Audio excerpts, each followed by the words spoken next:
Negative നമ്പറുകളെ പറ്റി നമ്മൾ സ്കൂളിൽ പഠിച്ചിട്ടുണ്ടാവും. പക്ഷേ അതെന്താണെന്ന് കൃത്യമായി മനസ്സിലാക്കിയിട്ടുണ്ടോ? നമുക്കൊന്ന് ശ്രമിച്ചു നോക്കിയാലോ? ആദ്യമായി നമുക്കൊരു ഉദാഹരണം നോക്കാം. നിങ്ങളുടെ കയ്യിൽ പൈസ ഒന്നുമില്ലെന്ന് കരുതുക. പക്ഷേ നിങ്ങളൊരു കൂട്ടുകാരന് 500 രൂപ കൊടുക്കാനുണ്ട് താനും. ഇപ്പോൾ നിങ്ങളുടെ ആകെ സമ്പാദ്യം എത്രയാണെന്ന് ചോദിച്ചാൽ അത് എത്ര രൂപയായിരിക്കും? 0 ആണോ?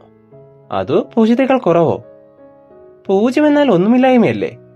പിന്നെ എങ്ങനെയാണ് ഒരു കാര്യം 0 ചെറുതാവുക? പരസ്പര വിരുദ്ധമെന്ന് തോന്നുമെങ്കിലും മനുഷ്യർ കണ്ടെത്തിയിട്ടുള്ള ഏറ്റവും മികച്ച സൂത്രവിദ്യകളിൽ ഒന്നാണിത്, നെഗറ്റീവ് നമ്പേഴ്സ്.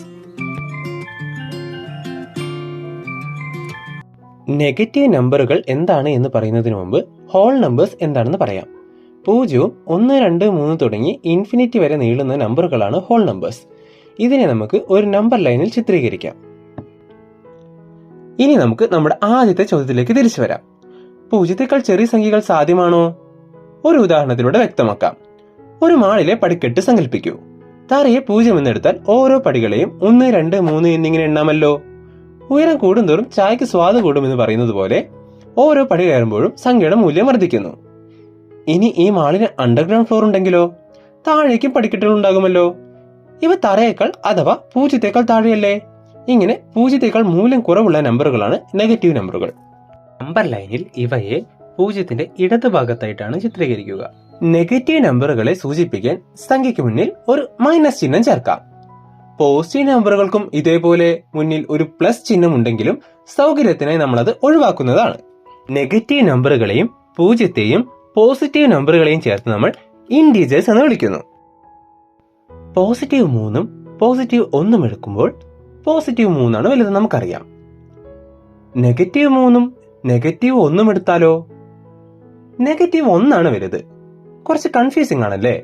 ഇത് മനസ്സിലാക്കാൻ നമുക്ക് നമ്മുടെ സ്റ്റെപ്പിന്റെ ഉദാഹരണം ഒന്നുകൂടി നോക്കാം. ഉയരം കൂടുന്തോറും സംഖ്യയുടെ മൂല്യം കൂടുമെന്ന് നമ്മൾ നേരത്തെ പറഞ്ഞു. നെഗറ്റീവ് 1ൽ നിൽക്കുന്ന ആളാണോ നെഗറ്റീവ് 3ൽ നിൽക്കുന്ന ആളാണോ ഉയരത്തിൽ? നെഗറ്റീവ് 1ൽ നിൽക്കുന്ന ആളല്ലേ. അതുകൊണ്ട് നെഗറ്റീവ് 1 ആണ് നെഗറ്റീവ് 3നേക്കാൾ വലുത്. ഇനി നമ്പർ ലൈൻ വെച്ച് പറയുകയാണെങ്കിൽ നമ്പർ ലൈനിൽ ഇടത്തുനിന്ന് വലത്തോട്ട് വരുംതോറും നമ്പർ വലുതായി വരും.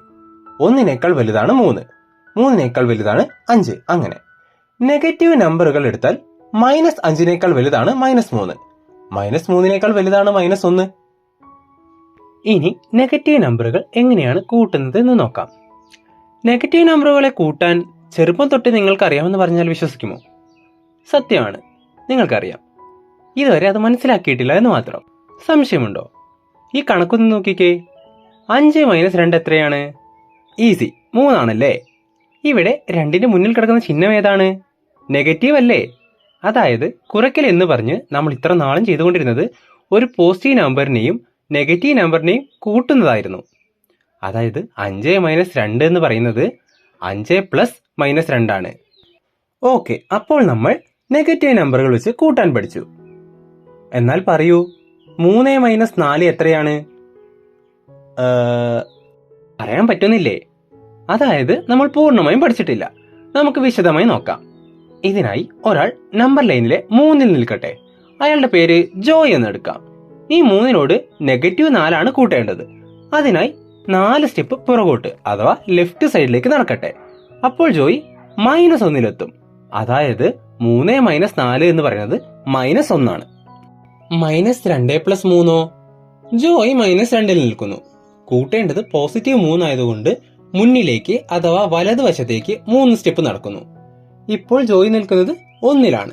അഥവാ -2 + 3 എന്ന് പറയുന്നത് +1 ആണ്. -1 - 3ഓ? ജോയ് -1ൽ നിൽക്കുന്നു. എന്നിട്ട് 3 സ്റ്റെപ്പ് ഇടത്തോട്ട് വരുന്നു. അപ്പോൾ ഉത്തരം -4. ഇപ്പോൾ കാര്യം പിടികിട്ടിയോ? അപ്പോഴും ചെറിയൊരു പ്രശ്നമുണ്ടല്ലോ. നെഗറ്റീവ് നമ്പറുകൾ വരുമ്പോഴൊക്കെ ഈ നമ്പർ ലൈനും വരച്ചുകൊണ്ടിരിക്കാൻ പറ്റുമോ? ഇല്ല. അങ്ങനെയെങ്കിൽ നമുക്കൊരു ട്രിക്ക് വേണമല്ലേ? ഇത് ഞാൻ സ്കൂളിൽ പഠിച്ചൊരു ട്രിക്കാണ്. ഒരേ ജാതി ചിഹ്നം കൂട്ടി അതേ ജാതി ചിഹ്നമിടാം. ഉദാഹരണത്തിന് -3 - 2. 2 സംഖ്യകൾക്കും ഒരേ ചിഹ്നമല്ലേ? ഇങ്ങനെ വരുമ്പോൾ ചിഹ്നം മാറ്റിവെച്ച് 2 സംഖ്യകളെയും കൂട്ടുക. 3ഉം 2ഉം 5. ഇനി മാറ്റിവെച്ച ചിഹ്നം കൂടി കൊടുത്താൽ -3 - 2 = -5 എന്ന് കിട്ടും. മനസ്സിലായോ? മറുജാതികളെ കൂട്ടുമ്പോൾ കുറച്ച് വലുതിൻ ചിഹ്നമിടാം. -5 + 3 എടുത്താൽ രണ്ട് സംഖ്യകൾക്കും വേറെ വേറെ ചിഹ്നങ്ങളല്ലേ? ഇങ്ങനെ വരുമ്പോൾ വലിയ സംഖ്യയിൽ നിന്ന് ചെറിയ സംഖ്യ കുറയ്ക്കുക. 5ൽ നിന്ന് 3 പോയാൽ 2. ഇനി വലുതിന്റെ ചിഹ്നമായ നെഗറ്റീവ് കൂടി ചേർത്ത് കൊടുക്കുക. അപ്പോൾ -5 + 3 = -2 എന്ന് കിട്ടും. ഒരു ചെറിയ കാര്യം കൂടെ പറയാം. ഒരു നെഗറ്റീവ് ചിഹ്നവും പോസിറ്റീവ് ചിഹ്നവും അടുപ്പിച്ച് വന്നാൽ നമ്മൾ നെഗറ്റീവേ എടുക്കാറുള്ളൂ. അതായത് 5 + -2 = 5 - 2. 3 + 2 = 3 - 2. കിട്ടിയല്ലോ. നെഗറ്റീവ് നമ്പറുകൾ എന്താണെന്നും അവയെ പരസ്പരം കൂട്ടുന്നത് എങ്ങനെയാണെന്നും മനസ്സിലായെന്ന് വിചാരിക്കുന്നു. അങ്ങനെയെങ്കിൽ ഈ ചോദ്യങ്ങളുടെ ഉത്തരങ്ങൾ കൂടി കമന്റ് ചെയ്യൂ.